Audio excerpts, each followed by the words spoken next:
جو کہ اس در سے ہوا اللہ اس کا ہو گیا، جو کہ اس در سے پھرا اللہ اس سے پھر گیا۔ بات سمجھ آ رہی؟ جو کہ اس در کا ہوا، سرکار کے در کا ہوا، اللہ اس کا ہو گیا، جو کہ اس در سے پھرا اللہ اس سے پھر گیا۔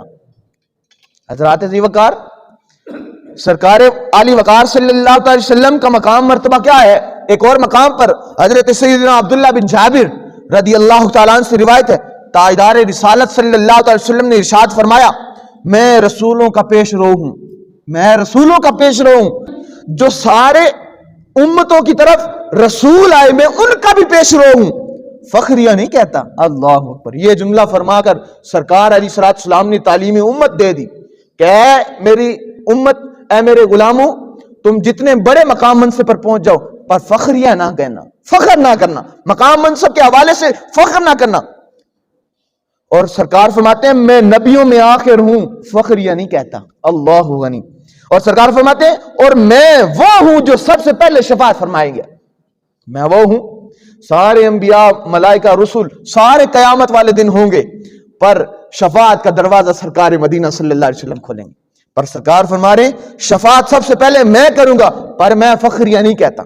مدینے کے تاجدار فرماتے ہیں اور میری شفاعت سب سے پہلے قبول کی جائے گی اور میں فخریہ نہیں کہتا، اس کے باوجود میں فخر نہیں کرتا۔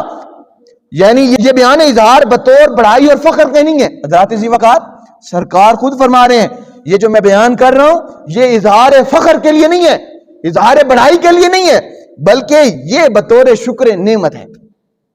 بزرگان دین کے عمل کو بنیاد بنا کر بڑائی اور فخر کا اظہار کرنا کیسا، یہ بھی سماعت فرما لیں۔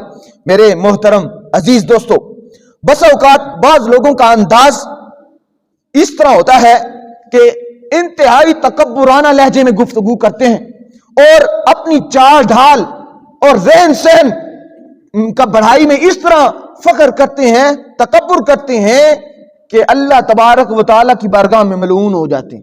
حضرات ذی وقار سماعت کر رہے ہیں، توجہ فرما رہے ہیں۔ بعض اوقات انسان وہ جو نعمتیں اللہ نے عطا فرمائی، وہ معاملات جو سارے اس کو اللہ نے، مجھے پگ شریف کا تحفہ دیا تو خدا نے دیا، امامت کا تحفہ دیا تو خدا نے دیا، اب اس منصب کو میں تکبر کی نیت سے لوگوں پر ظاہر کروں تو میں رب کی بارگاہ میں ملعون ہوں۔ اسی طرح کوئی بھی شخص ہے، کوئی بھی فرد ہے، وہ مقام منصب کے حوالے سے، مقام مرتبہ کے حوالے سے فخر محسوس کرے اور فخر کرے اور یہ کہے کہ یہ نبیوں کا طریقہ ہے، بزرگوں کا طریقہ ہے کہ اپنے مقام منصب کو بیان کرنا پر فخر کی نیت سے نہیں۔ حضرات ذی وقار، کہاں امام الانبیاء کا مقام، کہاں بزرگان دین کا مقام، اور کہاں آپ اور میں تو بس اگر کسی مقام منصب کو ظاہر کرتے ہیں، واللہ عالم، اللہ تعالیٰ ہر کسی کی نیت سے واقف ہے، لیکن حب جا، من پسندی یہ زیادہ ہوتی ہے اور اللہ تعالیٰ کی نعمت کا اظہار کم ہوتا ہے۔ ایسے ہی ہے نا، آپ میری بات سے اتفاق کریں گے، بہت کم ایسا ہوتا ہے کہ اللہ تبارک و تعالیٰ کا یہ بندہ آج کے اس پرفتن دور میں نعمت کا اظہار ایسے کرے کہ وہ بڑھائی نہ کرے۔